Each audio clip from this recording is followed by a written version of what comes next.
We have quorum. Thank you. You could do the introduction of board members, starting with Bob, CIO. So you could start, please. Bob Onelfrat, State CIO, on the phone.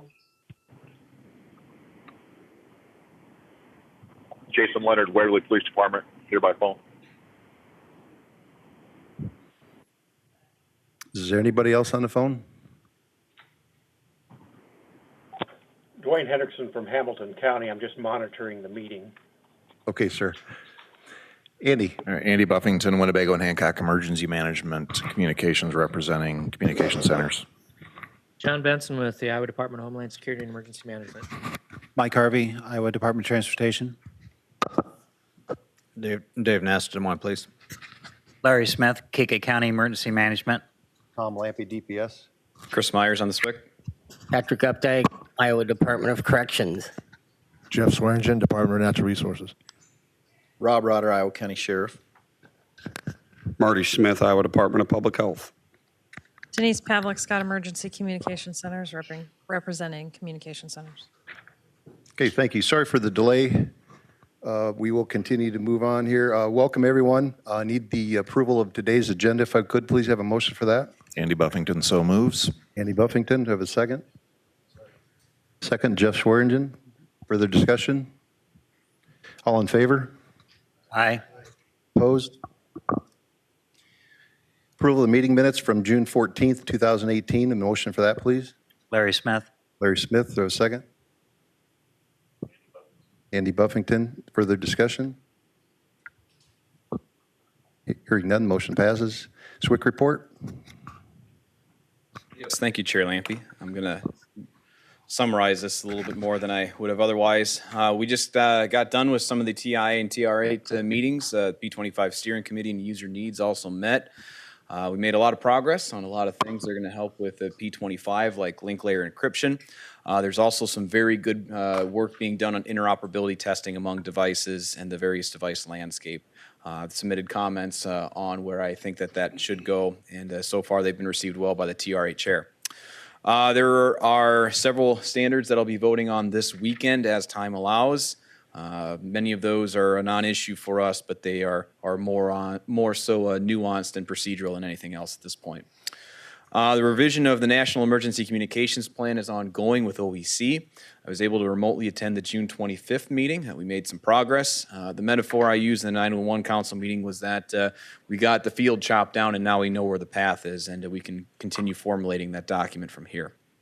I'll be heading to a few volunteer fire department meetings over the next couple of weeks, and I have a ride-along scheduled with another local police department as well to get their perspectives on interoperable needs and what they see in the field. So that'll be beneficial as well. In addition to the P25 standards, I'm also actively participating on the joint LMR LTE ADIS working group. That's basically going to be something that sets standards for how this new world is going to be, where we have an LTE environment and an LMR network and or environment, and those standards will help facilitate that interoperability going forward. Quick update on the encryption on the interoperable talk groups. An outline of a paper is being drafted.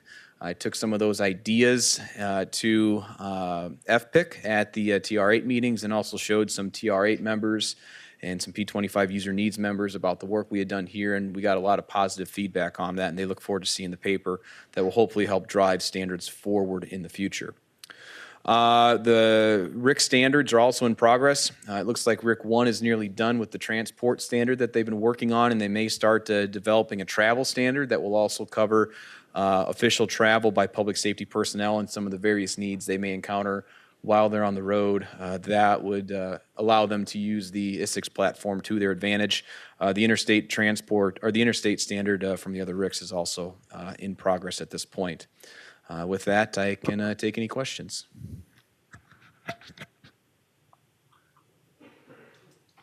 Thank you. Thanks. 911 Council report. Is Blake here?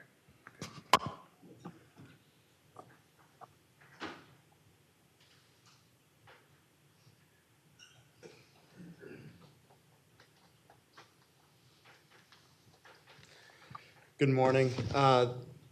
brief from the 911 council meeting as well as the 911 program. 13 PSAPs thus far have submitted applications to our office that have indicated interest in the host remote call handling system. Of that 13, there's additional options that they are then able to access or show interest in. Those 13 PSAPs, 2 have also requested CAD, 7 have requested recorders, 9 mapping, and 10 emergency medical dispatch. So for only being open 1 month, we're really happy with those numbers, and we'll get underway. The first PSAP up in the chute is Hancock County, which is scheduled for the beginning of August. So looking forward to getting that project underway for the virtual consolidation. At the 911 council meeting, we discussed a lot of the training funds requests that had been received.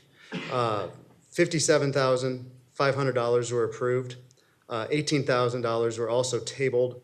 Part of that, and I'm going to steal a little bit of Denise's thunder, is $15,000 was approved for, you wanted to say it, for the Isicsb training. At that point, we have $100,000 every year. We have a couple standing commitments as part of that training fund. So the decision from the council was to put a moratorium on those funds until January. So the one that was tabled will still be considered next month. Everything else will be a moratorium until January. In all reality, looking at what we have for standing commitments, what we want to do for public education and council travel, it might not open back up. That's how much was basically applied for month 1, but that's, I guess, a good problem to have. So more to come on that as the months go on and we see what we actually have available. Also, some information to report. Our department has completed an investment justification for $450,000 through our Homeland Security grant program. That is not 911 related. We manage 2 major grants from FEMA and Department of Homeland Security.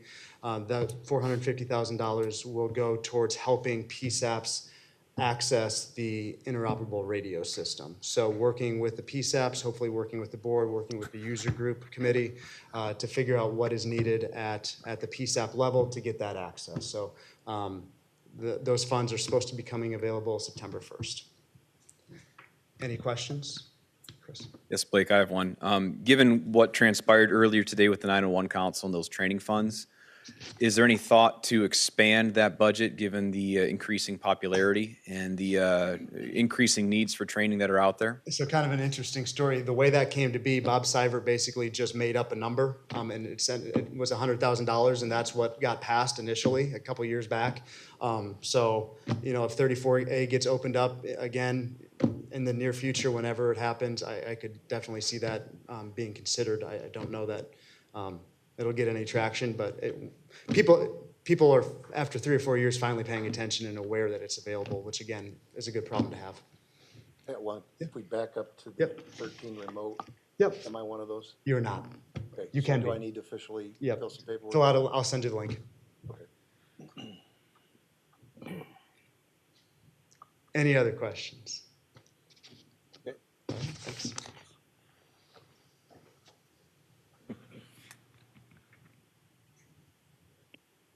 All right. Let's move on to the user group committee. All right, thank you, Mr. Chair. Later in the agenda, under new business, we'll be considering 6 new Isicsb applications, a couple federals, a state, and 3 locals.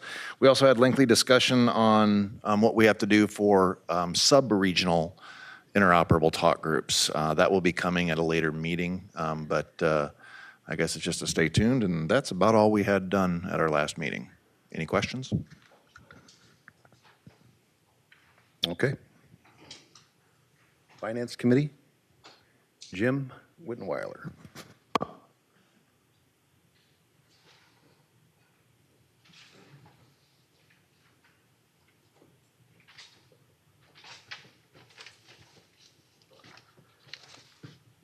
The monthly net expenditures during June for the Interop and Broadband Communication Fund was just around $4,500.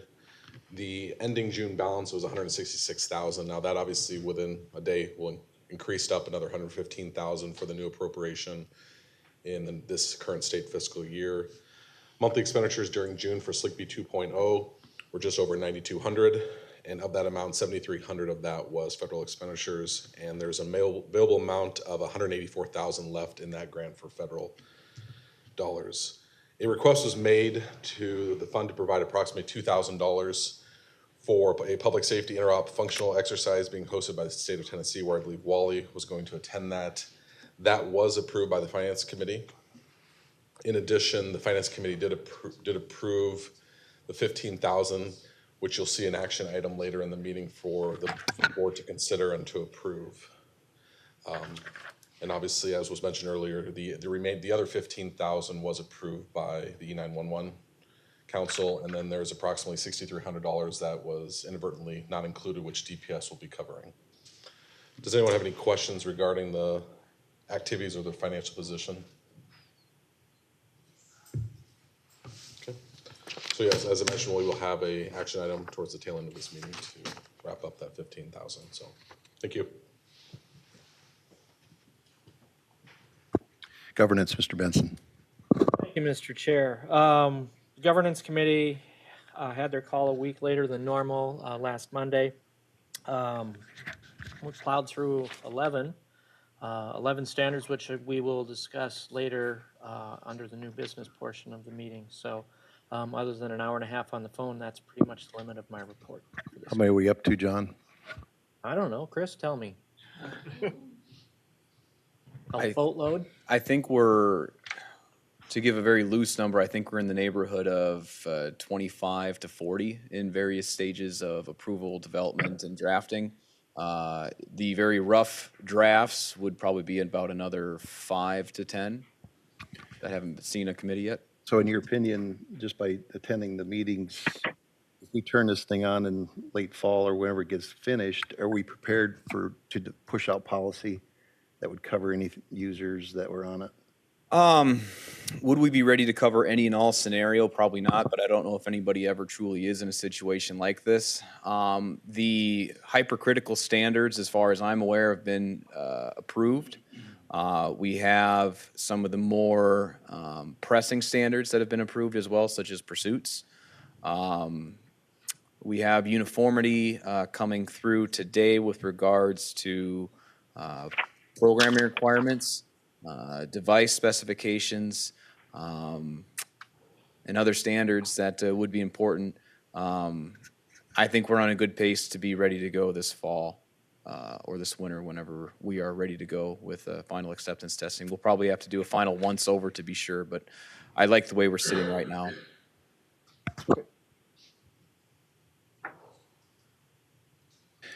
Jason, are you on the phone? Yes, I am. The operations is up. Go ahead. Okay.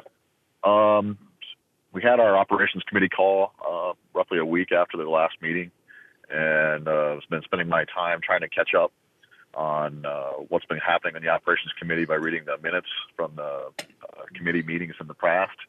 One of the things that was brought up was the fact that the letter to PSAPs that had been previously sent out did not make it to all of the destinations that it was supposed to.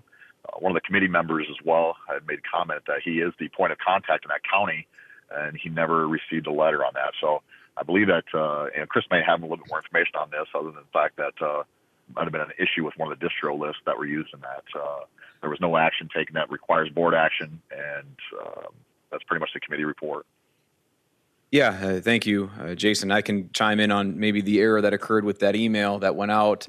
The initial email with the letter to PSAPs, my understanding based on a report that I have was that there was a filter set to email addresses so that everything below, I think, Hancock County got it, but those above did not. So there was an error right there. I'm not sure the status of the mailings that went out, but from the email side of it, I know that's where the failure mechanism was. Right. As far as the letter to PSAPs, what we decided to do, or what had been discussed during the committee meeting, was just sending it back out without having to go back to an approval issue as well. So just to make sure that people are getting that letter. What was the date of the letter? I don't have the letter in front of me. It's like- Chris is gonna have to help me out with that. Like February or January? I want to say it was February. I don't have the exact date, but I recall February being on the top line. Okay. Anything further, Jason? No, sir. Okay, thank you. Outreach, I don't believe, unless Chair Hagan has joined on the call, I believe Sean will probably have to take over.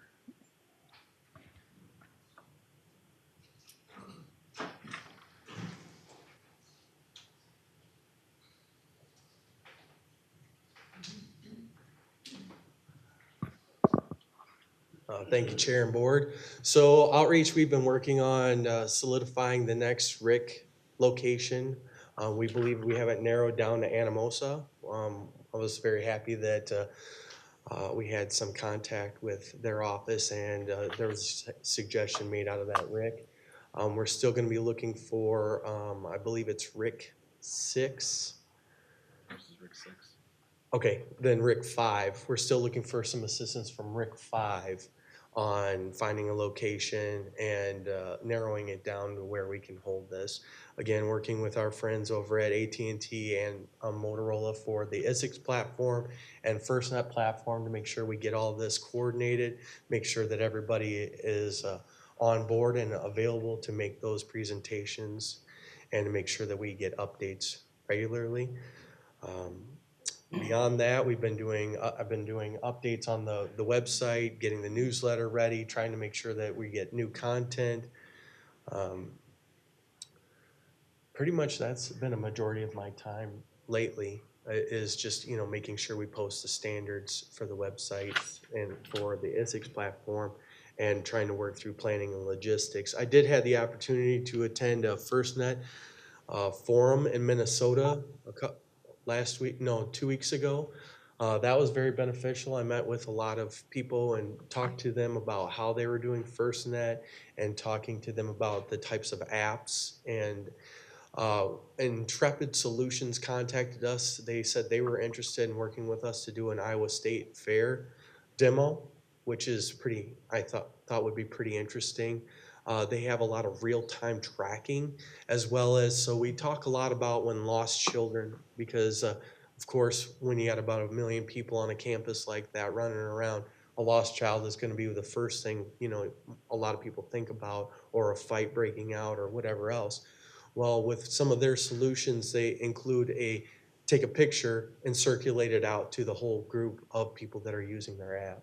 So their solutions have some options that real-time tracking where your support teams are, as well as to be able to share a picture. So yeah, I looked at a few solutions that I thought were interesting, and of course, working through to invite them to come and show us, you know, how could we use this FirstNet solution and how would their apps help us be safer and mitigate any loss of persons or property.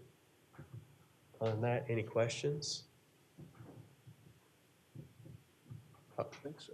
All right. Well, and I just wanted to make sure, I don't know if Paul's going to talk about this, but FirstNet, AT&T are working to make sure that when people talk about their tower sites, our state's one of the first, at least I think, that's requested this, so that when we submit stuff, granted, we did all that research in the beginning where we submitted all that stuff, but here we are, you know, actually implementing. So a method to work directly with AT&T to say, hey, we have a tower site. Is this a go or no go? Now, again, we're talking to them about this to provide a form that would provide a consistent method and provide the availability for them to say, this is a go or no go. So you're not in limbo. You're not sending it to me worrying that I didn't forward it on. You're directly interacting with FirstNet AT&T for this solution. So we think that this is going to be very positive. Again, we're in the infancy stages. I don't want to put AT&T on the spot, but I do want to let you know that they've been working with us to try and put something together so that if you do have a tower site or you're building a tower site and it might be a good candidate, that you will be able to submit it for their approval. Again, this is in its infancy. Nothing is concrete yet, but we've been talking to them and they've been open and receptive to this suggestion. Any other questions? All right, thank you. Thanks, Sean. Training, Denise. Okay, we held our conference call on June 27th. One of the things that we talked about was the COML course that we had to cancel. We had low enrollment, and the reason we had low enrollment was the lack of individuals being able to have the ICS 300 courses. And so what we talked about previously, we had talked about hosting 300 ICS 300 classes at the state level. So we have gotten 2 of those. Those are already scheduled. We are going to host October 3rd through the 5th. There will be an ICS 300 class in Cedar Rapids Fire Department. And then again, November 14th through the 16th in Mason City, that'll be at the Iowa State Patrol District 8. And so we think that then we will be able to have the COML course again with additional people being able to get the ICS 300 class that's required, then they can take the COML. The Essex regional training, which we were talking about earlier, that we received the $15,000, and we're also asking the board for $15,000, which the finance committee said that they've approved in theirs. Those are for the trainings. The training dates are set. They are September 10th through the 14th. There will be 2 trainings in each region. Exactly how the schedule is set, we haven't quite pinned that down yet. Chris and I are still working on that, but I do have most of the locations set up and they're prepared to go. I'll just briefly tell you, RIC 1 will be in Des Moines, the ICN room. RIC 2 will be Mason City at Post 8. RIC 3, Ida Grove. We're not certain of which location in Ida Grove, but we believe it'll be Ida Grove. RIC 4 will be Council Bluffs at Post 3. RIC 5 will be Ottumwa, the Ottumwa PD, Wapello County Sheriff's Office. And then RIC 6 will either be Cedar Rapids or Iowa City. We haven't pinned which one that's going to be yet. We're still looking for availability. So we're excited about that. We'll be getting that information out as well as the information in the ICS 300 classes. We already have those flyers set and ready to go, so we're going to start sending that out. Finance Committee Director also advised about the COML boot camp that Wally is going to go to in Tennessee, so thank you for allowing them to approve that. I think that will help us when we have our ideas to set up our program for how we go back and keep our COMLs fresh and updated throughout the state. And that was pretty much our training committee. I do want to say 2 other things. I'd like to say kudos to Sherry Barker from DPS. She was instrumental in getting all the locations set up for all the trainings. So I want to make sure you're aware of that. And then thank all the host locations it's a lot to host. So we really appreciate them being able to do that. Do you need approval for the $2,000? The approval for the $2,000 for Wally was approved at the Finance Committee, but I believe that the board does have to approve that as well. Yep, it's not on here, so we can just put it in here if you'd like, or you can do it now. Okay, okay. If you make a motion now for the 2,000, we'll do that, and then we'll continue Sure. with the new business. I'd like to make a motion to approve up to $2,000 for Wally to attend a COML boot camp in Tennessee. It's a functional exercise so that he can get some ideas and bring that back for us later. Okay, I have a motion for $2,000 for training. So we have a second? Ness. David Ness. Any further discussion? All in favor? Aye. Aye. Opposed? Okay, motion passes. Thank you. Is that all? That's it. Okay. Thank you. Question for Denise, quick. Go ahead. With regards to the ICS 300 classes that we're now putting on, with your permission, I'd like to pass that on to the state training officer as well, so we can try to expand the reach of these. Sure. All right, thank you. Absolutely. Okay, technology. Sheriff Dyke. I'm back. Thank you. You're married now, aren't you? Yep, sure am. Well, the technology, I was obviously out of the office for a while, and I did take the time to watch the last meeting, and so if you remember what Swick Myers had noted in the last technology report, we're still working on the 700 AG channels, still dealing with the 800 meg channels. We're waiting on information from some of our technology members to get back with us on the 800 meg frequencies.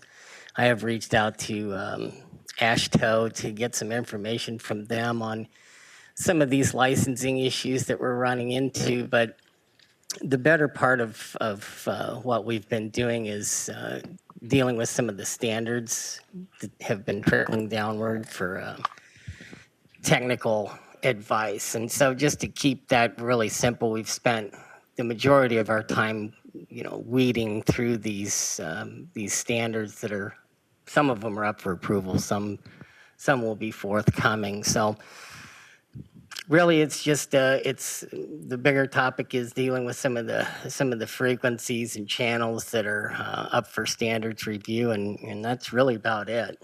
A lot of time, but very little information on it. So that's it. Thank you. Also, we're working on getting the new login information for what we talked about on your call, when I joined your call a couple weeks ago for the FCC. Yes. Okay. Yeah. And Yeah. that I assigned that to one of my techs to get that taken Okay. care of for you. All right. Thanks. That's it.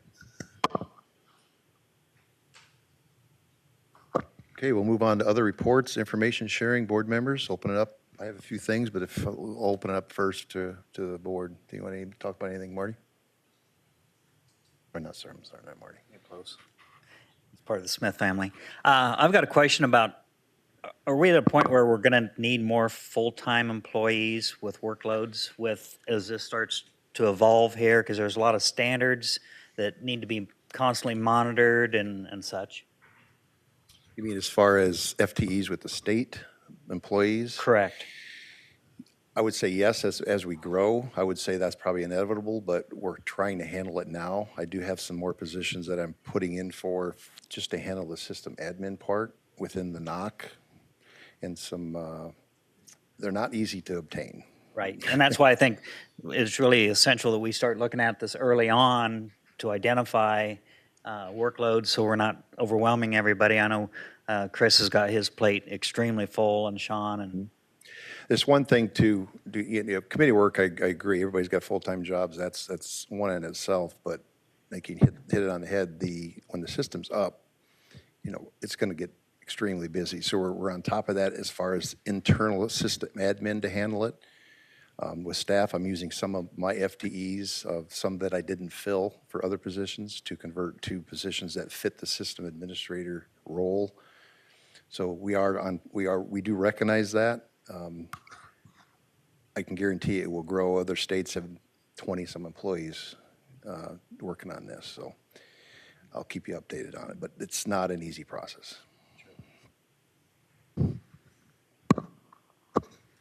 Anything else? The AA1 position for the board, interviews will be, is it next week? Yes, next Monday, July 16th. Would any board members like to be on the panel for that? Just let me know after the board meeting if you'd like to do that. I've got my call logger pulled up here, and I wanted to ask the board members, especially the PSAP managers, I know what answer I'm going to get is, have you been hearing any static and interference on Leah that is overwhelming in the last 30 days? Inside your PSAP that is unusable? I'll play some here, but there's a specific one that I'm trying to narrow down. I just cannot find out where it's coming from. It could be coming from inside Nebraska as far as I know, but it sounds like a fax machine because it starts at 8 o'clock every day just about and continues throughout the day, and sometimes it starts at 4 in the morning. So if you recognize what this could be, I'm going to play it here and hopefully it'll pick it up here.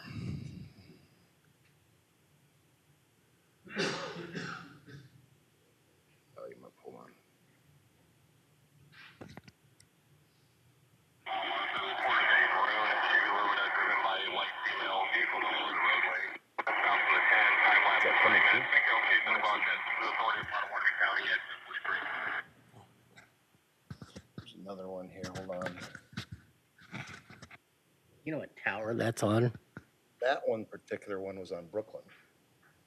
Okay. That's just normal radio traffic. There was a pursuit on there. There was a pursuit on there this morning that I heard that it was going into Nebraska, but it was not our people. And it was on Brooklyn. So I don't know what that was. Here's the most aggravating one, so to speak, that occurs daily. there has been some band openings here with this warm weather, so. Well, we've been looking at the maps with the interference, and it's the worst that we've ever seen when it comes to interference. So here's one.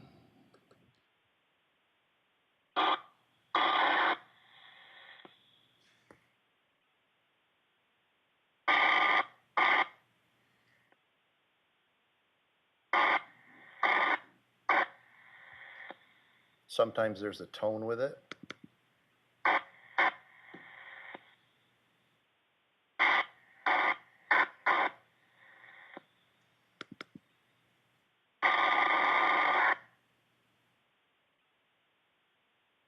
That one is Terrell, Leah. That goes on all day long. Sometimes it's a lot worse than that. There's usually like a tone and then a fax machine sound at the end of it. So we're trying to figure it out, and I need your help if you recognize that. Oh, we've had that experience before. It's this. Let me know, because we do not want that happening during a pursuit of any kind, or where we all are using Leah and we can't get through. We got to fix it. It's probably in the phone line, but go ahead, Andy. It sounds very similar to what we had in Hancock County a few years ago on our main operations. We never figured out what it was. We ended up having to redo our entire frequencies. Was it during the summer? Originally, that's how it kind of started, and then if it was very warm or very cold, it got worse. And then as it progressed, it got constant throughout the year. It would knock out our main ops for maybe 2 minutes at a time, maybe all day. You just never really know. It's very sporadic. We've had base and Leah down on at least, correct me if is any of my people in here? Scott, are you in here? Just Rhonda? Has it been Merrill, Leah? Sorry. It's been Merrill, Leah, Mason City, Leah, Mason City base, down 2-3 times a week for the last couple of weeks. Yeah. So that's the phone line problem that I've talked about before. If you have any other insight or help, I could use the help on this one. It's affecting you and DPS and the troopers and everybody that uses it. So we need to fix it, if it's even fixable. One last thing I have is I had a discussion I want the board to know with AT&T over the phone last week, reference infrastructure. We're curious as to if the state had any infrastructure that would allow their panels for transmitters to be put on without having to go through a new process of putting a new site. We've got a tremendous amount of sites to put up across the state. They're trying to use as much as they can. I told them I would look at what I have. There are some sites that probably won't be used here once we get moving here, but I'll entertain that one. But most of them were built in the 70s and are overloaded already. So we'll explore that. I just wanted you to know I did have that discussion with them on sharing infrastructure for the FirstNet network. Anything else? Okay. Melvin Mercado, I believe you're up with the Isicsb report.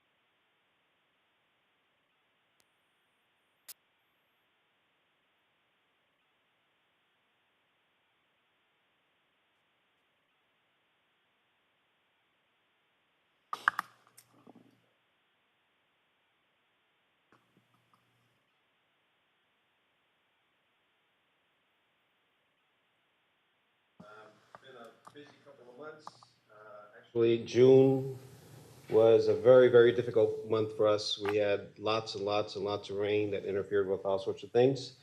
But we still made quite a bit of progress.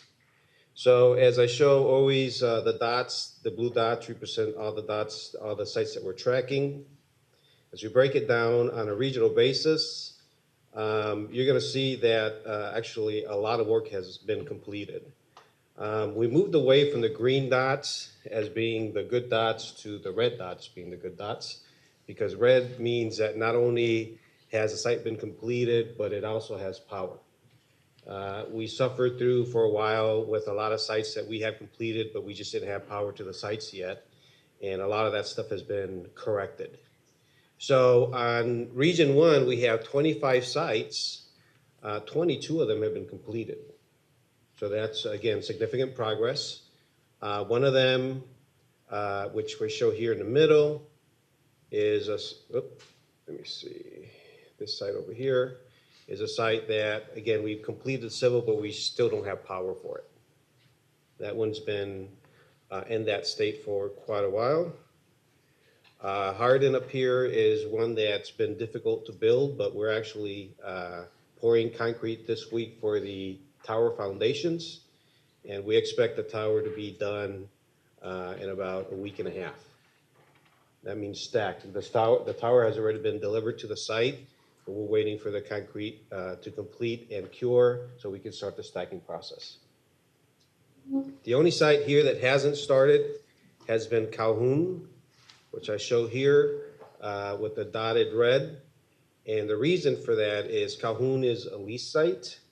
And one of the things that we've kind of run across, which is why we've waited as much as possible for the lease sites, is that just like we have to worry about frequency coordination for all the 700 megahertz spectrum, we have to worry about frequency coordination for the microwave. Microwave is very different in that it's very focused and very narrow. And so when we've had to move things around, when we change the specific frequency that we're using for the microwave link, we also have to change the position in the tower of that dish because sometimes there's interference issues at the other end. Because it's a lease site, every time we move the dish up and down the tower, we got to go through all the attorneys and all the paperwork. And so we decided that we were kind of slow walk the lease sites until we figured out all the frequency coordination with the sites that are surrounding the lease sites, so we didn't have to go through this all the time. So we're still progressing in some of the lease sites, but this particular one, because it has 3 legs to it, we've settled to where they go, and now we're waiting for the attorneys to approve all the paperwork. Once that's approved, we're going to move pretty quickly because it's a lease site. The tower already exists. All right, Region 2. Again, we have 11 sites in Region 2. 9 of the 11 have been completed.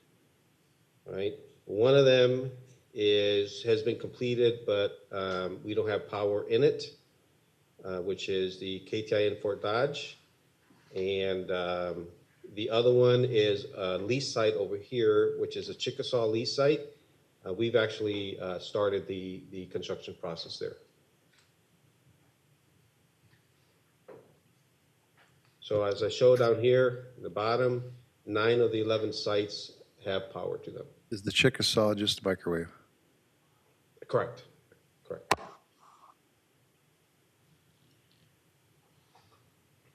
And as a matter of fact, we go back to Region 1, this Calhoun site is a microwave-only site as well. Chris says he swears he's seen the light flashing in Story when we drove by yesterday. It was late in the afternoon, though, so it might have been before you got that done. Were you tired, or? Yes, I'm always tired. I have small kids. It's possible, but as of as expensive as it was to hook up, it should be on. Good, good. And if that's the case, we can jump on that site immediately because all the equipment is installed and ready to go. I drove by on Tuesday night, it was not on, for sure. So. If you saw it yesterday, great. Yeah, so many sites, sometimes I don't remember what I see. So I live and die by spreadsheet status updates. All right, Region 3, we have 14 sites in Region 3. 13 of the 14 have been completed. One of them remains without power, which is this Cherokee site over here. And the one that we actually have not started construction is one of the IPTVs, Rock Rapids. That one got kind of complicated, so we're trying to figure out how to resolve that one. We might actually have to take down the entire tower and replace it. So we're trying to figure out that Why? one. What's that? Why? Cost. The cost of the modification, after we've added some additional things, the cost of modification, it looks like it's more expensive to modify the tower and more time consuming than it is to just replace the tower. So replacing the tower, we can order the tower, but again, we'll have to coordinate downtime, but basically, we can replace a tower a lot quicker than we can modify one, especially one that's live. Do you have to go through all the NEPA? Nope. Because it's a one-for-one replacement. If we were to build a twin tower, then yes. So that's why we're looking at, we either do the mod or we actually just go ahead and replace the thing. When are you going to decide that? We still have people up in the office this week. I think we should have a decision by the end of tomorrow. Okay.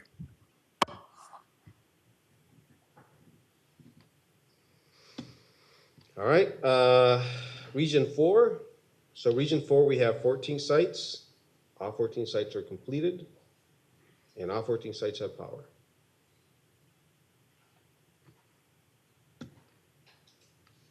Region 5, we have 12 sites in Region 5. 9 of the sites have been completed. One of them is active, meaning it's an active build, which is Kiyosaka, which is an IPTV site. And then the 2 that haven't started are the 2 lease sites because we wanted to make sure everything was tight and good so that we can go ahead and proceed. We actually have the leases are locked down and everything. I just want to make sure that we don't have to make a change because if we do, then again, it gets cumbersome and complicated. So before we do anything, I want to make sure that Kiyosaka presents no problems to us.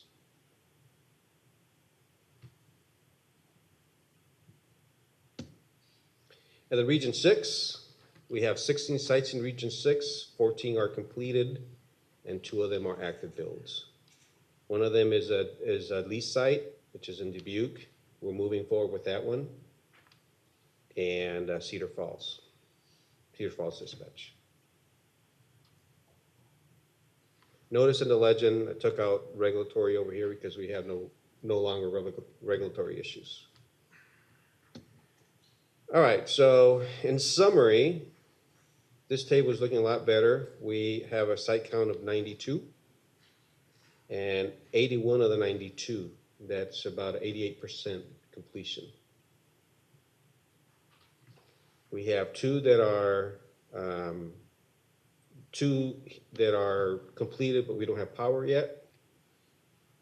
We have 5 over here that are in active civil build, and we have 4 that haven't started. One is the Rock Rapids IPTV, and the other 3 are just lease sites. The lease sites are going to go super fast. IPTV one is the one that we got to figure out how we're going to do that. All right, so this gives you more of a statewide perspective. So you see all the ones circled in red are the ones that haven't started. So that's IPTV, lease site, and lease site. Those are your 3 lease sites. Up here we have the additional 2 lease sites that we actually started working on. Here's an IPTV site that is done. We don't have power on it.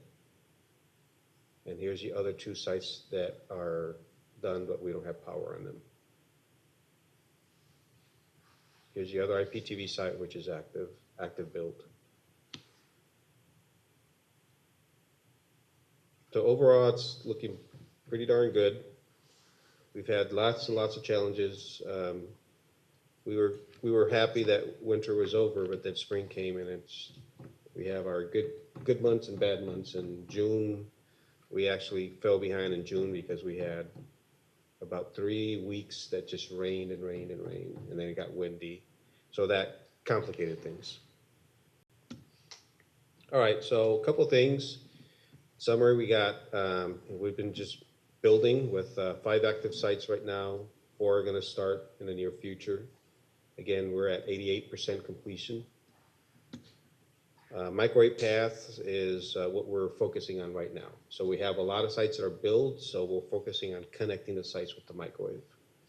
So the rain has been sort of an issue for us, so we're dealing with that, so we're trying to catch up right now. The capital area site, which we had here in downtown Des Moines, the Lucas building, we completed the integration of that into the existing simulcast cell. That was a significant task, so we had to get a crane and remove the equipment that was there and replace it and do the integration. So all that stuff is completed, and so now the capital area site is now part of the Westcom cell, which is integrated into Isicsb. That required a lot of coordination because it's an active system. So we had to coordinate with Westcom users, we had to coordinate with Post 16 and different entities as well, as Unity Point, for example. We got it done. We started the process of the integration for all the DPS dispatch locations, so we're in the process of doing that. And we're expecting to complete that by the end of July, meaning that all dispatch centers, right now only JFHQ has access to it, but we want to do the other ones. But in addition to that, those dispatch centers have to maintain the capability of having access to all of their conventional stuff. All the noisy VHF stuff that you guys use has to be integrated into this so that there could be a period of time where you can use both because there's going to be a transition period. So we're in the process of doing that. I have STs working this week in Storm Lake, and so we're kind of making the rounds, interconnecting all this stuff together. We also did a coverage demo. I had mentioned last time I wasn't able to be here, but I mentioned it in the call, so we did a coverage demo as well. That was interesting, and it gave a lot of insight to the folks that were able to participate in that. And then we have this issue with the 700 megahertz channel plan. So I'm going to explain that a little bit. But before I go into that, I want to do, actually I should have inverted this, but what I want to do was explain what this issue with the 700 megahertz is. So if we look at the state as it stands right now, and let's say we had, just for the sake of simplicity, we have 3 blocks of frequencies. If you have 3 blocks of frequencies and you still have to cover the entire state, the way you cover the state is that you reuse the frequencies in different places throughout the state. So I'm going to call it A, B, and C. So I start in the lower portion of the state here. This is, I call my block A. And then I'm just going to start filling up the state, right? So now I have block B. If you notice, block B and block A overlap with each other. But that's okay because they're different frequency blocks, right? Here's our block C, so block C and block B overlap with each other. And that's okay because, again, they're different frequency blocks. But if that's all I have is A, B, and C, now I got to get creative as I keep on reusing these frequencies. So if I want to continue, I choose to use frequency A to fill this gap because A, C, and B can overlap each other without any problems. You can see that in that map. So when I go further, I can't use B, so I choose to use C because there's significant separation between the 2 C circles that you see here. So C, A, and B can overlap without a problem, right? So you basically have to do that through the entire state. All right, so I go up, so I can use A here, I can use B here. So I'm going to use C here because I don't have a choice. But if you notice, A and B overlap and C overlap a little bit. We're within the state, we can manage that. So we can manage that with antenna designs, down tilts. We can use directional antennas, all that kind of stuff so that the circle gets distorted and it's not a perfect circle. But that way we avoid overlapping each other. Or we figured, well, for that particular area, we can live with that. We can do that amongst ourselves. But if we have to deal with other states, we can't just say live with it, right? We have to coordinate with all the other states. So as I go further, A is fine, C is fine, but here we got B, and as you can see, B has a little bit of overlap down here too, just like this C had a little bit of overlap over here, right? So again, this is just A, B, and C, so I'm just showing 3 blocks of frequencies. We have 4 channels per site, 4 frequencies. We have actually 6 talkbacks, but we have 4 frequencies per site. And we have 90 sites. So we have to, this becomes a lot more granular and it becomes a lot more complicated. So what we found was that as we were deploying this and we're getting this stuff done, we already had a frequency plan that we were using. We found that at the southern edge of Iowa, some of the frequencies that we were using were also being used in Missouri. And the problem was that wasn't communicated. Each state has what's called a regional planning committee, which deals with frequency coordination. So we didn't know that Missouri was using these particular frequencies until we were starting to deploy this, and then there was issues with interference. So we had to put a stop to it and figure out how do we resolve this, right? So engineering got to work and basically redid all these circles to come up with a plan that would work. But the problem is, what's complicated is, it's not just it has to work within your state, it has to work with all of the surrounding states because these frequencies repeat in all of the surrounding states. So if I come over here and I decide I'm gonna move B, this B, let's say if I make it a C in order to avoid problems down here, well, now I have a problem over here. So now I gotta change this to maybe a B. Well, if I change that to a B, well, now it's gonna interfere over here. So it's a whole domino effect that takes place and it's very cumbersome and complicated. So we do the repacking of the frequencies. We use different antenna patterns in some of the edges of the state to try to minimize that as much as possible. So that takes time, and it takes time not only to plan it, which we did that and we submitted that, but it also takes time to get the concurrence from all the other states. So far, we got concurrence from 2 states. So what we've done is I've been hesitant to retune because we have to basically retune every single site that we've done. And I've been somewhat hesitant because it's time consuming and time is money, right? So I gotta pay people to do all this stuff. And I'd like to do that only one more time, right? And so, but because we have relationships with the adjacent states, we have some smarts and some common knowledge between them. We know we have a better idea. So when the engineer developed the frequency plan, he took into account all the adjacent states. So Missouri looked at it and they were fine with it now that we've made the adjustment. Illinois looked at it, they were fine with it. So we're working with Minnesota and Nebraska and basically the surrounding states. Craig Allen, as a PM for the state, has been working with those guys. We've also had Chris Myers help us out with that. So it takes, it's not just a technical thing, right? But it's really collaborating with the adjacent states because we have to maintain good standing with each other because after all, we got to collaborate with our neighbors, right? So with that said, what I chose to do was I chose to take sort of a curveball approach and start to retune sites, but not at the super fast, rapid pace. So that we're putting some smarts into some of the sites that we're retuning, but we can't just blanket the entire state and send the whole army out there with the risk of we're gonna have to do this again, right? So with that said, this map, I'm not sure if you can see that on your screen, there's actually 2 colors here. There's like a light grayish blue, which is what I call the coverage with the original 700 megahertz plan. And then there is a green area over here. You can see it over here. It covers this area over here. That's the modified 700 megahertz plan.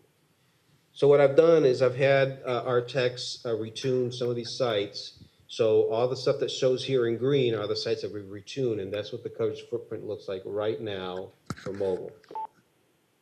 All the other stuff that's gray, that's what it was, so we've turned those off.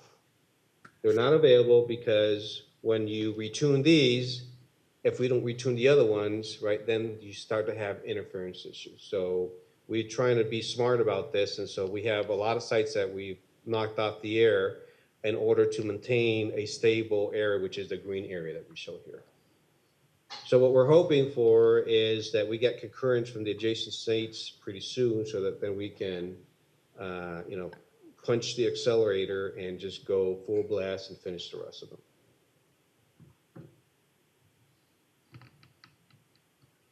Does that make sense?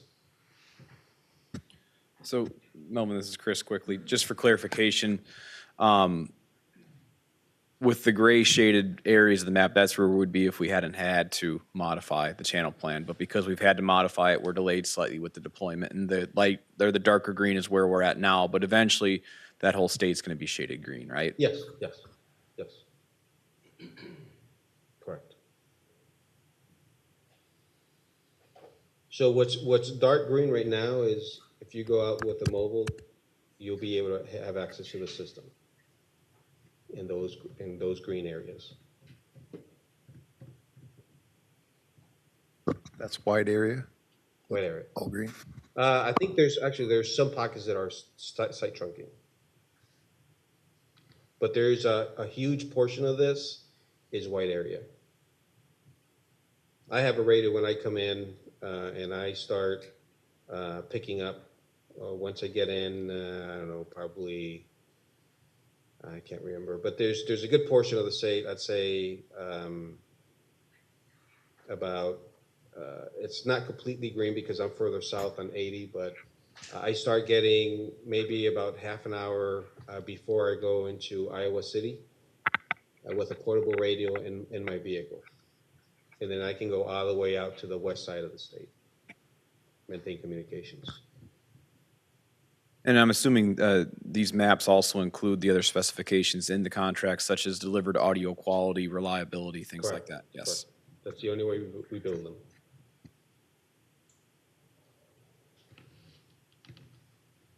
All right. Okay, so we did this coverage testing demo, so I want to explain that a little bit, again, to help visualize what it is.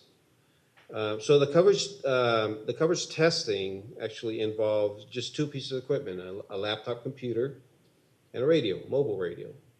So what we do is we connect the PC or the laptop computer into the radio, so we have direct access, what we call the data link. So we're basically pulling raw data out of the radio, and we bypass a lot of the controls of the radio itself.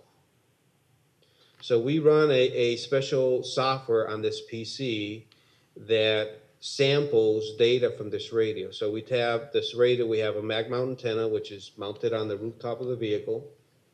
And then we also have a GPS receiver, which is also mounted to the rooftop of the vehicle, and that connects to the laptop. So the laptop knows where we are, and because it's connected to this radio, it knows what it's supposed to be looking for. So it pulls all the data directly out of the radio. So I think that was on the 15, June 15, I think is when it was. So there was a shortage of vans in Des Moines. I was trying to get a Pico van, so the best compromise was to get one of these big, huge SUVs so we can do it in style, I guess. So on this SUV, it's hard to see here, but there's a radio here in the back. So here's a little bit more of a close-up. So we have a radio on a board, right, and it has cables that plug into power, and then we have the antenna that goes to the rooftop. I think I have a little bit more of a close-up here. So the radio just plugs in, and the radio is basically a receiver that we're sampling data based on the computer connection to that radio. So when we do coverage testing, we will have, I think it's up to 12 radios that will be the golden radios. They will be tuned and they will be set up like this on boards so that whenever we do this coverage testing, whatever vehicle we use, we can just move it from vehicle to vehicle. We don't want to take any chances with anybody else's radios. These have to be radios that are already pre-qualified and set up to do this. So on the inside, here's your computer. This computer is attached to that mobile. So what we did was we set up a big screen so that everybody inside could see what we were doing.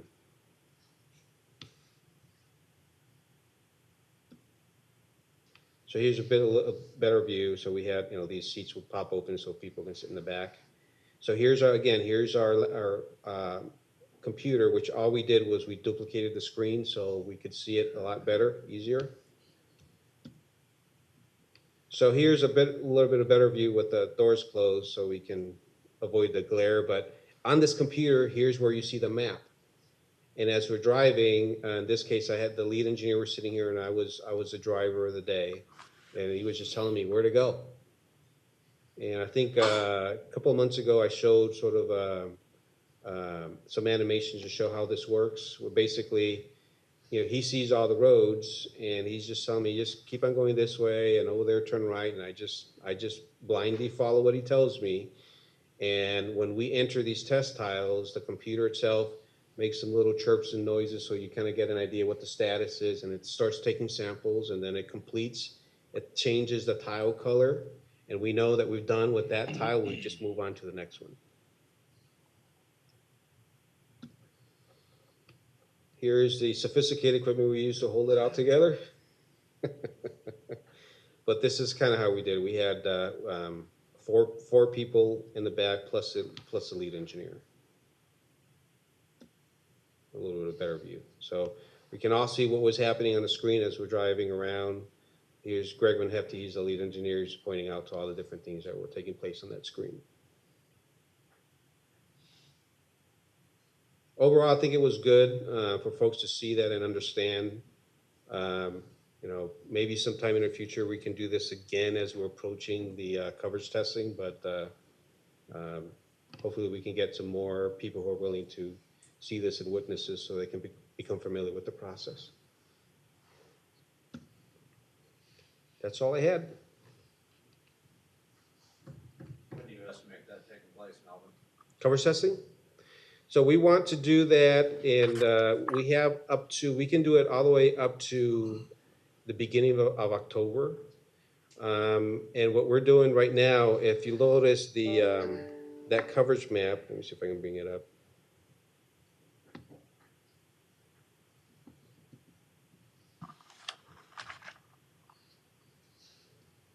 So if you notice the coverage map, we have all these squares are the counties, right? So by identifying the counties that are already covered in green, for example, because some of these counties, what we know is what are the sites that contribute coverage to that county. So what I'm having the engineer do is creating a list on a county by county basis, identifying those sites so that then we can link that up so that, for example, here, I don't know off the top of my head, but this county, for example, is completely covered. That would be a target that we can start on that particular county without regards to the rest of the state finishing, right? The trick is we don't want to do this until we have concurrence from all the states. Because the purpose of coverage testing is to test the RF link from the fixed side of the network to the vehicle. So we want to tune that regardless if it's connected to the core or not, regardless if we have the overall system, it doesn't really matter. But we need to tune it to the specific frequencies, and it never gets touched again, right? So if we spend the resources doing the coverage testing, and we don't have concurrence, there's a risk that we have to test those counties again. So we have that list ready, and I'm estimating right now that will probably start at the beginning of September. But it all hinges on getting that concurrence from the surrounding states. Thanks. Like right now, if they told us you're good, we can start identifying, there's a couple of counties in here that are completely covered. We can start that immediately. But coverage testing is expensive, not only for me, but whoever's going to help us out, right? Because they got to have a representative, either local or state or whomever it is, right? And that person has to be basically driving all day around, right? And I'm pretty sure they're not going to want to do it again after doing it once. You've got to give us some lead time on that, because Yes. it's hard to get what equates to a small army of public safety with, you said you wanted marked units? Yes. That's not easy to do, so the more lead time, DPS certainly can't do all, and we couldn't, there's no way, we have enough people.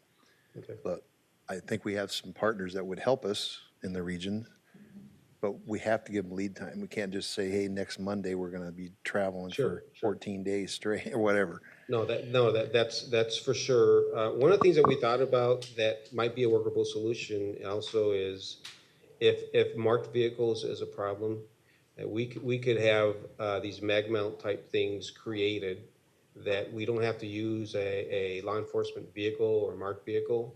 We just need to mark it with something that's official. It could be, we can make a big sticker that's a mag mount sticker that says Isicsb covers testing team or something to that extent, so that at least there's some semblance of there's an official group of people that are doing this, right? And that might give some more flexibility in this process too, so.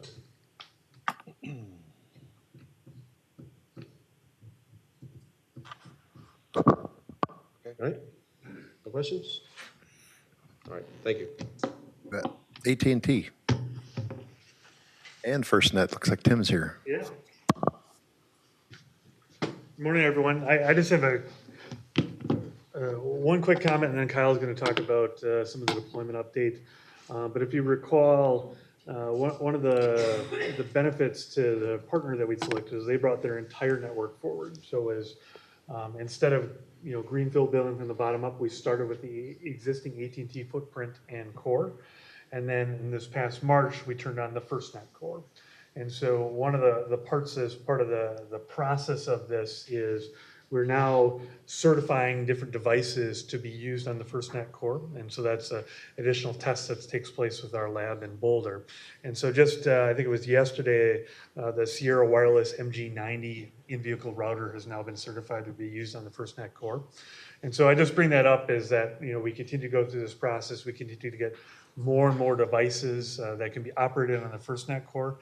However, in the interim, for devices that haven't yet been certified, if they can be used on AT&T, you can use them and have priority preemption as part of that benefit. And so that's just the update I had regarding more and more devices coming online over time. I'll certainly be able for questions after Kyle's done. Thanks, Kyle. Thanks, Tim. Thank you all for having us today. Just wanted to give a kind of a network update from what we got from our network team as far as the new site builds beginning within the state of Iowa. So quick reminder, it's a 5-year network deployment timeline. We obviously hope to have that done at a much closer rate. And as you can see, of the 211 new sites in progress, 72 have already been built. So we're a third of the way already there in this 5-year timeline. Year one's not quite out. So we've committed, obviously, to 99% of the population, 98% of the geography being covered with FirstNet in the state of Iowa to make sure that you have priority and preemption across all LTE bands within the state.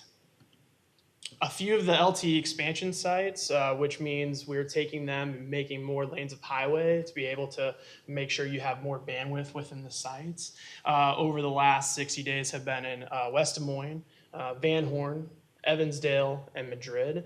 So these are older sites that were upgraded to LTE when LTE was first around, and making sure that we expand on those sites, and so that there is more lanes of traffic, more highway, so more bandwidth for you to be able to use. Recently, we had 2 relocation sites in Lamoni and Independence. These are sites that were very old and degraded, that were not producing at the type of network requirements that we have, not only for the state, but for FirstNet. So we actually relocated those sites to provide better coverage in those areas and to have more LTE bands on them as well. As I had mentioned, we have 211 new sites in progress for FirstNet within AT&T within the state of Iowa, which is a huge overtaking for us. 72 sites already on air since opt-in, a little over a year ago now. 56 bandwidth expansion sites. So I had mentioned earlier the 4 sites recently that had bandwidth expansion. We are looking to make sure that those data communications are running smoothly and you can have more of them in these areas. Recent areas that have been covered with new sites include Columbus Junction, Crystal Lake, Graham Mound, Keokuk, Macokota, Oldwine, Parkersburg, Stanwood, West Union, Winthrop, and not to forget our friends that cover the Mississippi River. We have Keithsburg, Illinois, New Boston, Illinois, and Oquawka, Illinois, to help our friends over in Des Moines County, north of Burlington, over there with some of the coverage issues that they've been having. And these are areas that have never really been covered by AT&T before. So those are some of the things that have been changing with FirstNet to making sure they have coverage in those areas. Any questions for me, Chris? Yes, Kyle, thank you. The recent areas covered, I'm assuming these are cities based on the precedent being set with things like Columbus Junction and Crystal Lake, because I know we have Keokuk, Macokota on there. Those are also county names. So I'm assuming these are all cities. Is that accurate? Because That's as vague as I can be, yeah. So not to give away the exact site locations. And obviously in Keokuk and Macokota, Chris, I'm sure you know, we have more than one site there, but these are adding extra deployment sites within those areas for coverage gaps that we had. Thank you. Any other questions for me? And if you do come up with any questions on the FirstNet solution, obviously today was a network update. Feel free to please reach out to me at any point in time. So there's 211 new from the ground, greenfields, new steel. That's right. Most of them are partner sites. I'm sorry to interrupt you there, Tom. Most of them are partner sites built out with partners that AT&T isn't necessarily building from ground up. But those are new sites that are in progress as of today. How do you do your backhaul on all of them? Is it fiber? Is it microwave? It is. It is both?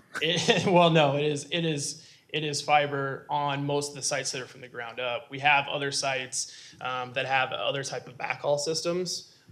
Microwave? Yeah, that can be that way. And the reason I'm asking is, Melvin, just if you can see our spider web, and I think I brought this up last meeting, I don't know if I'm concerned about it or if I need to be concerned about it, but it certainly needs to be brought to attention that we're building two massive networks here on top of each other. Yeah. And wind farms are being put up, and they use microwave shots. I get microwave notifications on my email. I get 10 the other day of new shots through. And I know I've tasked Melvin with investigating and making sure that the people that know, we would like to be notified. I don't know if there's even a process to do this, that we're not going to get interfered with. I don't know what the process is when they request a new microwave shot to make sure that, in our case, Isicsb isn't there. Right. Are they going to shoot it through there anyway, or is that space taken up? Because that's probably better for a longer conversation Yeah. for you and I to have with Andy Sackrider from Network. But it's really not. I'm more concerned about the wind farms. Yeah. And I think you're probably using more fiber than anything. But that's what we generally would like to use. But some of these macro sites or microcells that we have to put in certain areas that it's not feasible for us to put up a brand new tower to be able to, whether it's piggybacking off of radio towers, buildings, et cetera. Sometimes we do have to use other types of backhaul with that. Okay. I just want to keep it up there so people keep thinking about it in case something later down the road happens. Sure. Okay, thanks. Yeah, thank you. Any other questions for me right now? Any questions for Tim? Thank you very much. Jim, you've been waiting a while. Sorry.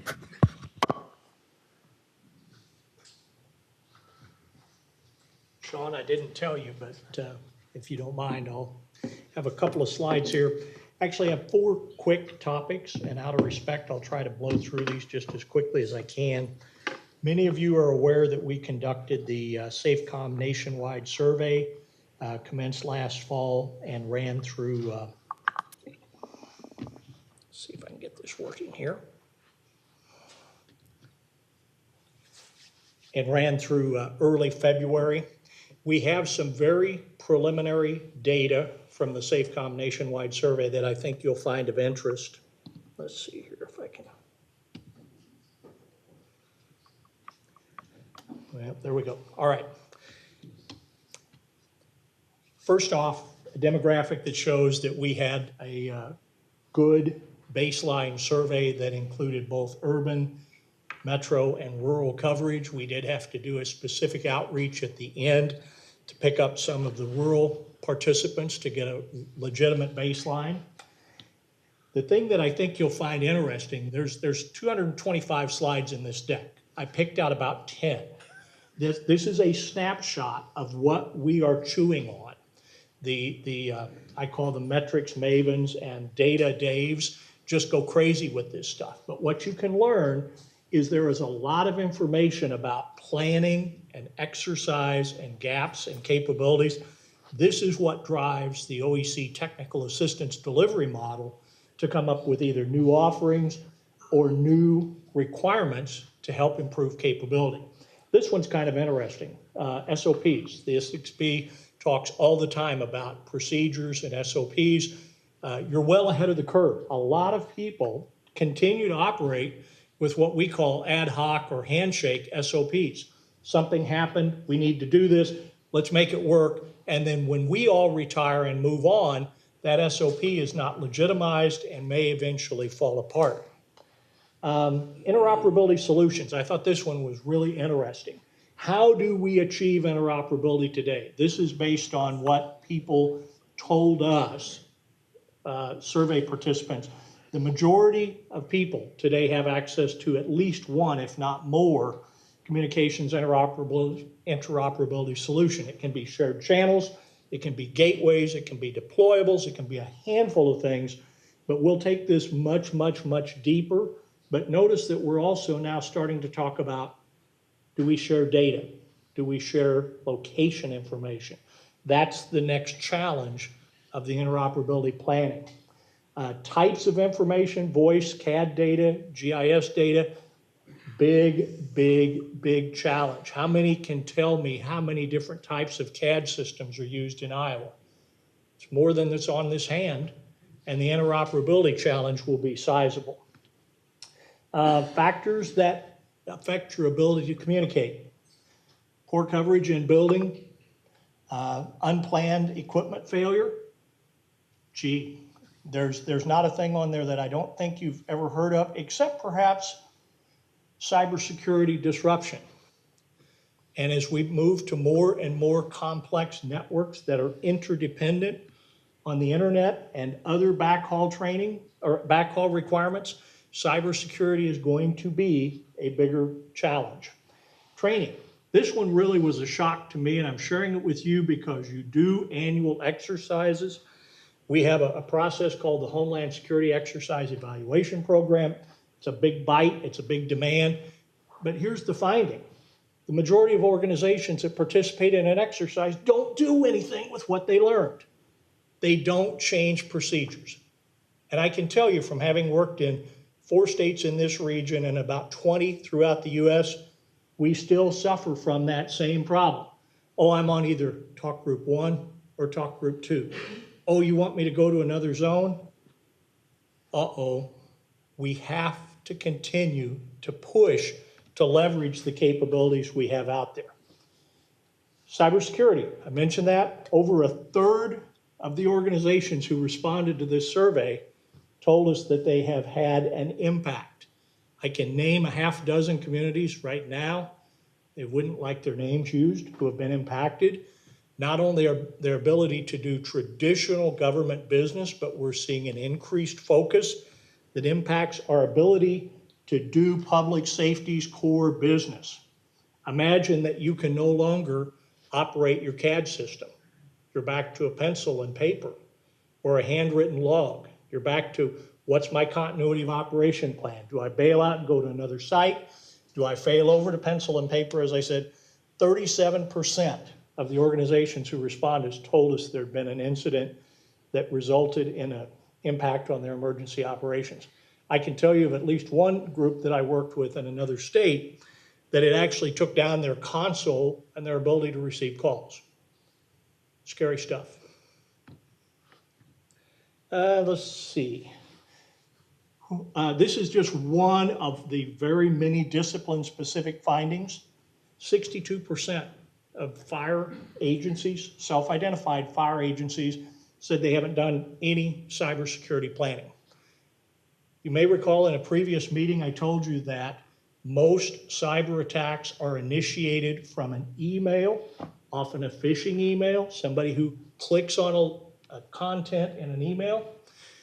There's a couple of big cities that have been in the news over the last 90 days. One of those got in through the Public Works Department, where an employee clicked on a link in an email and it brought the city to its knees.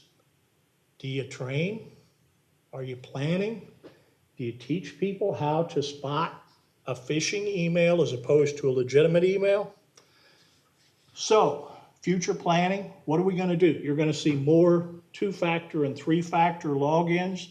You're going to see a big push to develop a cyber incident risk plan, or response plan rather, CIRP, for local government. And we're going to have to do a better job of sharing information in near real time to overcome a lot of this. The machine learning part is the exciting part, because as fast as I can impart this information to you, a machine could have already mitigated it, learned it, and thwarted the threat by the time I just introduced myself.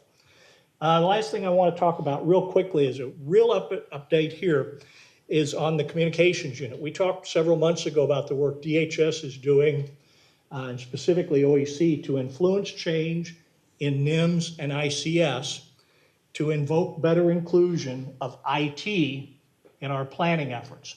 For years in the all hazards and the wildland fire area, we've done a great job of planning for communications. We have a communications unit leader, a communications technician. We now have a number of positions under that that are also directly out of wildland fire, with the exception of the AUXCOM position. Those are all being actively trained, and we're offering them to states and regions on a regular basis. What we haven't done a good job of is getting ahead of IT. What happens is at an incident, if it has a wire, an antenna, a button, a battery, that's comms problem, and it is overwhelming us. We are quickly finding that there is not enough bandwidth to take care of all of these demands. We now need the ability to share video. We have to have shared drives, shared capabilities, access to social media. Who doesn't have a PIO who says the most important thing out there, I've got to have Facebook, Twitter, Snapchat, because the public needs to know. And if you're not planning for it, it will get in your face. We have developed a course called the Information Technology Service Leader, ITSL, that OEC has begun deploying in an alpha and beta course. We completed a class in Arlington, and we're finishing up feedback on the class in Houston. We now think we will get to a Charlie course maybe in the August, September timeframe. I was just communicating with SWIC mayors that we don't know yet if we're going to do a Charlie course, but it's driven down to about 4 days. The ITSL would be a peer of the communications unit leader. But understand, NIMS and ICS is a FEMA program. This is a glacial rate of change. We may not see the change to build a communications section for months and months and months, but the ITSL, once trained, can be tapped as a specialist. Remember, we can, in ICS, we can always appoint someone as a technical specialist to help. The ITSL will become a reality. Whether it's officially endorsed or not, it will become a reality. This is our end game, is to create, hopefully, a future communications section chief that sits directly under the incident commander. We have talked to dozens of entities who have adopted and endorsed this idea. We'll brief California Fire Scope next week again before we go to the FEMA NIC. But what I can tell you is when you're dealing with the National Integration Center, the NIC, who owns NIMS, it's a big lift. So ITSL is here. It's coming. We have an approved task book. We have candidates going through the training. In fact, I think you mentioned that perhaps Chief Walzer will attend that Charlie class if we hold it, and it will come fairly soon. 2 other quick things for you. I've briefed before to this board the challenges that we have had with a particular type of denial of service that affect telephone denial of service that denies the ability for a call center, whether it's a 911 center, a bank, a major organization, to manage inbound calls, TDOS. Department of Homeland Security Science and Technology Directorate kicked off a technology transfer initiative last year. We funded an organization to build a smart technology. I won't name the company, but the awardee has developed a prototype that uses existing voice technology that can be deployed not only standalone, but on cloud-based networks. The prototype lives in an environment where it has machine learning. It analyzes the content, the inbound call flow, and ranks it. High priority, likely spam. The suggested outcome, and this is tentative, but the suggested outcome is this may be a way forward to handle spoofed calls. If we can get to the point where we can start to mark calls as suspected spoofing, suspected spam, that's going to be not only a good thing for your call center, but for the public as well. Last thing I'll tell you very quickly, we did a brief last month when I was in DC, and we talked about the future of wireless priority services. And I've talked to you about GETS and WPS and our portfolio companion telecommunications service priority previously. WPS continues to be a success. It will be incorporated in FirstNet in an upcoming quarter here before too long. WPS invokes a high probability of completion flag in the call transport both into the landline network as well as priority, not preemption, priority to get a channel to make a call in a cellular network. We did a little snapshot with 2 sensors embedded in voice over LTE networks in February in Philadelphia after the Eagles Super Bowl parade. Those sensors monitored the call completion at 10, 11, and noon as the crowd grew, and we're talking a big crowd. The call probability, 100% of the calls that were originated with WPS went through. Public access ranged from 58% probability of completion at 10 a.m. all the way down to 42% completion at noon. If you don't have WPS in your system today, it's too late if the disaster is this afternoon or tomorrow morning. You have to plan for it. It's not expensive. It's a commercially available offering. To urge you to talk to Chris or to me if you don't know anything about it. It works. That's all I'll say. We learned a lot from the hurricanes last year with our analysis. This little sensor-based technology is pretty cool, tells us what's happening in real time. I think it's worth a second look if you haven't. Any questions for me? Sir. Thank you. Okay, we'll move on to standards working group. Or Chris, you gonna handle that, or Ann? Yeah, I can handle that if Ann and Terry want to relax. So we had our last standards meeting on the 10th. We went through a number of standards. A few of them are getting sent to tech. I think about 3 or 4 are going to governance for their next call. In particular, one of the standards we tackled was a conventional resource patching standard that I think will be important going forward. We're going to seek some advice from technology on, but I think that one has a lot of potential to greatly streamline the process for access for a lot of people as well long term. Through any type of transitional period they may go through, and also offer a lot of additional capability in the future. So we've kind of looked far and wide with these things, and we've taken best standards and best practices from other states and lumped them into one in this case, and I think we're going to have something very workable going forward.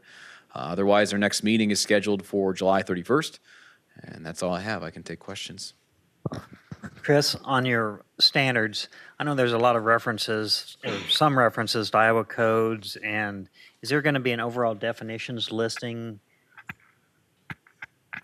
to reference in once all these standards are getting rolled together? A definitions list as in what reference chapters of Iowa code consist of, or sort of a glossary of terms, you mean? Yeah, like a glossary of terms. Is there going to be something like that when you get the final product? It's been discussed at some level. We don't have anything concrete yet, but that is something that has been discussed, and it seems like a good idea, and it's worth doing. So okay, great. Okay, let's move on to new business since there is no old business. And back to you, Andy. Okay, the user group committee has reviewed the 6 applications in front of you. U.S. Drug Enforcement Administration at a level 2, Hamilton County is level 4, Iowa Homeland Security Emergency Management is level 2, specific to the USAR teams.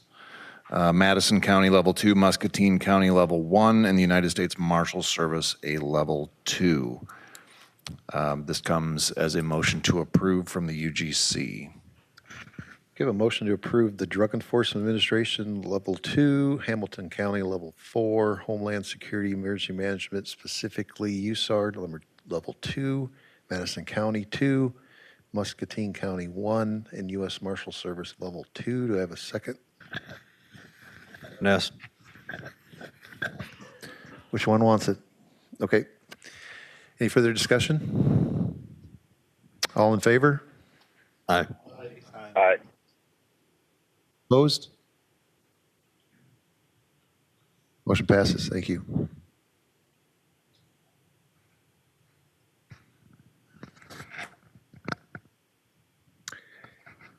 Next on the list is update. Update of enumeration. Okay, go ahead, Chris. So this is primarily to fix a clerical error on my part.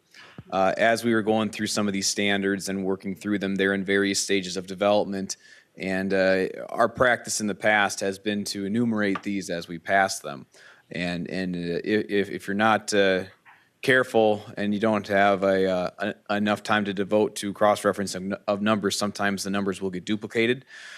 So this portion here would basically be a request for me to be able to go in and kind of audit those numbers every so often to make sure that they're okay. And if I find an error that's primarily clerical, I would like the authority to change the number on the standard and notify the board as such. The context of the documents themselves and the content would not change. The only thing that would change would be the standard number. So for example, if there were a clerical error and we had a duplication of 1.7.0, I would then go in and change one of those 1.7.0s to 1.8.0. Are you looking for the board to approve this as a blanket approval for you to do that, or do you want to do it each time? Blanket approval. Just FYI. Blanket approval to do it and then provide notification to the board that it was done. I don't think it's something that should be done without the board being aware of it. So I want the ability to edit those numbers as need be and then notify the chair and vice chair and governance chair. So just to reiterate, nothing content related change, just the numbering. Okay, I'll entertain a motion for that if somebody would like to make that. Sheriff Rotter, do you have a second? Second. John? Okay, second. Any further discussion? Chris, will there be some type of notation and saying it previously was 1.7, now it's on there? We could certainly do that, yes. Yes. So there's a little bit of a tracking process. Yes. Yep. Okay, all in favor? Aye. Aye. Opposed? Motion passes. Back to John Benson, governance. As I mentioned earlier, the governance committee is bringing forward 11 standards for approval of the board. First being minimum programming requirements. Second, encryption key security. Third, subscriber radio standards. Fourth, subscriber radio disposal. Fifth, talk group site access and roaming. Sixth, event and exercise communications planning. 7, agency maintenance. 8th, preventative maintenance. 9, record keeping requirements. 10, contact information procedures. And the 11th, P25 standards for public safety infrastructure and subscriber equipment in the state. Having read those, I would move, unless the board sees differently, I would move all the presented standards for approval. The motion for Mr. Benson for all 11 standards as read. I will not repeat those. Do you have a second? Second, Denise. Any further discussion? All in favor? Aye. Aye. Aye. Opposed? Hearing none, motion passes. Thank you. We're back to the section D for 15,000 for the regional training. Denise, you probably have to do that one. Jim's not a board member. To make a motion? Yeah. I would like to make a motion that the board. I would like to make a motion that the board approve $15,000 toward the regional training for the Isix system. Okay, I have a motion on the table by Denise to approve the $15,000 for the regional training. Wish it was that cheap. Do I have a second? Ness. Ness, second. Any further discussion? All in favor? Aye. Aye. Opposed? Hearing none, motion passes. Thank you. We are now on to the public comment area. If anybody would like to take the podium, you're welcome to come up.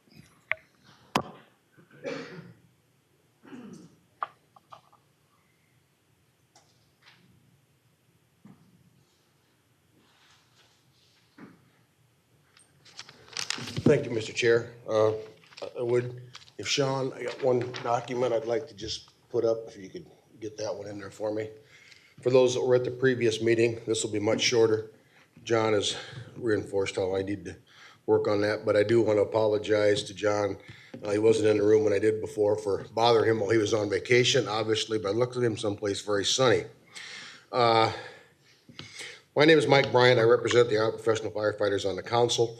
For those that don't know, didn't realize that last meeting, but some people are not aware of some last minute changes to disperse some of the 911's surplus charges came about in a quick whirlwind of events last couple of weeks. So that's what this is centered around. In order to keep it short, we'll leave it at that. My goal here is I want us to learn from the experiences over the last couple of weeks and improve the process going forward to minimize what I will call collateral damage. I think someone lost and couldn't find the forest for the trees, or someone tried to be sneaky. I hope it was not the latter. I'm not here to point fingers or debate the code, but I do want to point out one particular section of the code because it is the basis or the foundation. If you look at 34A, 34A.15, number 3, I know you can read, but I think it's of enough importance that I would like to recite it. It says, the council shall advise and make recommendations to the director and program manager regarding the implementation of this chapter. That, to me, says all of 34A. Such advice and recommendations shall be provided on issues at the request of the director or the program manager or as deemed necessary by the council.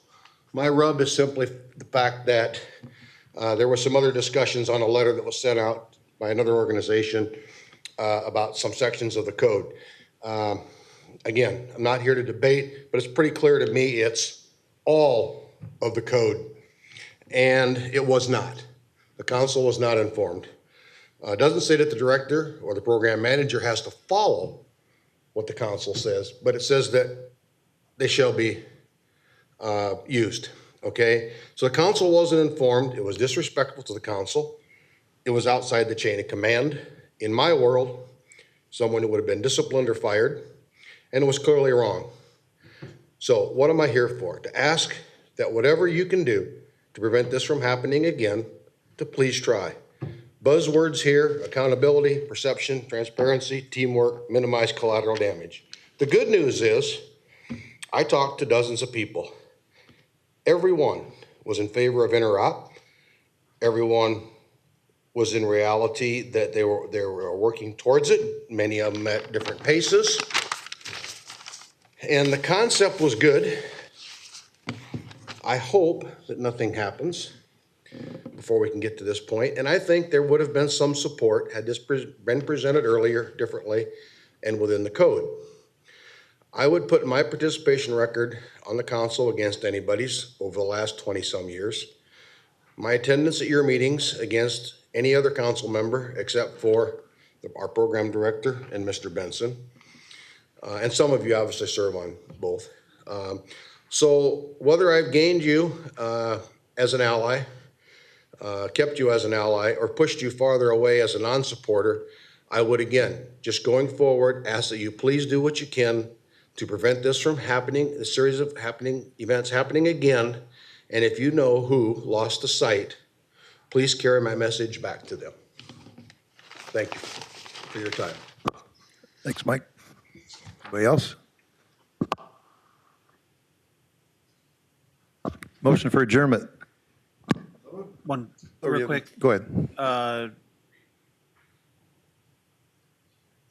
Screen. Screen. Melvin, I did find out they're boring the utilities to the story site today. So that's going on, so should have power there very quickly. Okay, I got two guys that want to make a motion to adjourn real, like anxious. Go ahead. Do I have a second? John? Second? Well, we're adjourned.